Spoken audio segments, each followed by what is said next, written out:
അപ്പോൾ അതുപോലെ തന്നെ വിവാഹ വാഗ്ദാനം നൽകിയുള്ള ലൈംഗിക ബന്ധത്തിന് ശേഷം വിവാഹത്തിൽ നിന്ന് പിന്മാറിയെന്ന് വിവാഹിതയ്ക്ക് പറയാനാകില്ല എന്നും പറഞ്ഞൊരു വിധി കഴിഞ്ഞ ദിവസം ഹൈക്കോടതിയിൽ വന്നിരുന്നു. അതായത് വിവാഹ വാഗ്ദാനം നൽകി ലൈംഗിക ബന്ധത്തിൽ ഏർപ്പെട്ട ശേഷം വിവാഹത്തിൽ നിന്ന് പിന്മാറിയെന്ന ആരോപണം വിവാഹിതയ്ക്ക് ഉന്നയിക്കാൻ കഴിയില്ലെന്ന് ഹൈക്കോടതി. 19 ദിവസം ജയിലിൽ കഴിഞ്ഞ പാലക്കാട് സ്വദേശിക്ക് ജാമ്യം അനുവദിച്ചുകൊണ്ടാണ് ജസ്റ്റിസ് ബെച്ചു കുര്യൻ ഇക്കാര്യം വ്യക്തമാക്കിയത്.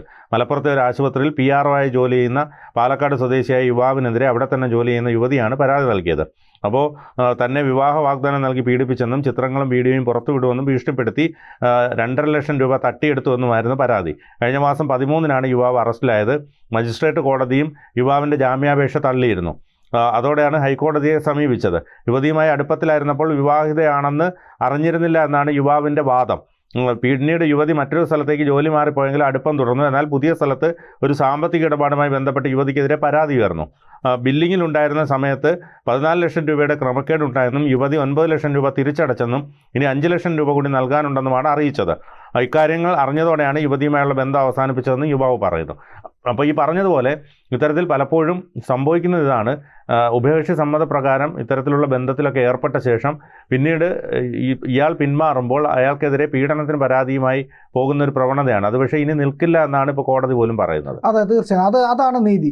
പക്ഷേ ഈ പറയുന്ന അതല്ലാതെ ഈ വനിതാ കമ്മീഷനുണ്ട്, പുരുഷ കമ്മീഷൻ വേണമെന്ന് പറഞ്ഞുകൊണ്ടൊക്കെ ചില അപക്വമായിട്ടുള്ള വാദങ്ങളൊക്കെ ഉണ്ട്. അതൊക്കെ വെറും തെറ്റായിട്ടുള്ള കാര്യങ്ങളാണ്. അങ്ങനെയല്ല. ഈ പറയുന്ന പുരുഷന് ഈ സംരക്ഷിക്കാനായിട്ട് ഇവിടെ ജനറൽ ആയിട്ടുള്ള ലോ തന്നെയുണ്ട്, നിയമം തന്നെയുണ്ട്, പൊതു നിയമങ്ങൾ, അത് തന്നെ മതിയാവും. പക്ഷേ സ്ത്രീകൾക്കാണ് സംരക്ഷണം വേണ്ട. അതിന് വേണ്ടിയിട്ടുള്ള കാര്യങ്ങളാണ് നിയമനിർമ്മാണത്തിലുള്ളത്. അതിന് വേണ്ടിയിട്ടാണ് കമ്മീഷനുകളും സമിതികളും ഒക്കെ ഉള്ളത്.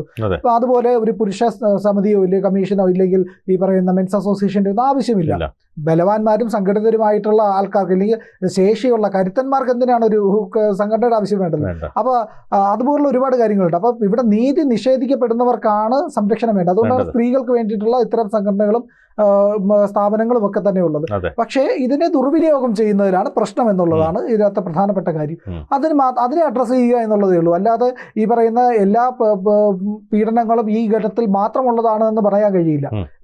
ഇല്ലെങ്കിൽ തെറ്റായിട്ടുള്ള എല്ലാ പീഡനങ്ങളും, നടക്കുന്ന പീഡനങ്ങളെല്ലാം തന്നെ ഉഭയകക്ഷി സമ്മതപ്രകാരമാണെന്നും ഈ പറയുന്ന പോലെ പീഡനം അല്ല നടക്കുന്നതെന്നും എന്ന് പറയാൻ കഴിയില്ല. ഇവിടെ പീഡനം നടക്കുന്നുണ്ട്, കബളിപ്പിക്കലുണ്ട്, അങ്ങനെ ഒരുപാട് പ്രശ്നങ്ങളുണ്ട്. അതൊക്കെ വസ്തുതകൾ പരിശോധിച്ചാൽ ഒരു കേസിൻ്റെ മെറിറ്റിലേക്ക് വരുമ്പോൾ ഈ കാര്യങ്ങളൊക്കെ പരിശോധിക്കുമ്പോൾ തന്നെ കൃത്യമായിട്ട് മനസ്സിലാകും ആരുടെ ഭാഗത്താണ് നീതി, ആരുടെ ഭാഗത്താണ് തെറ്റ്.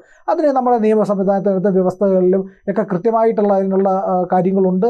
കൂടുതൽ വാർത്തകളും വിശേഷങ്ങളും നിങ്ങളിലേക്ക് എത്താൻ ABC മലയാളം സബ്സ്ക്രൈബ് ചെയ്യുക, ബെൽ ബട്ടണും അമർത്തുക.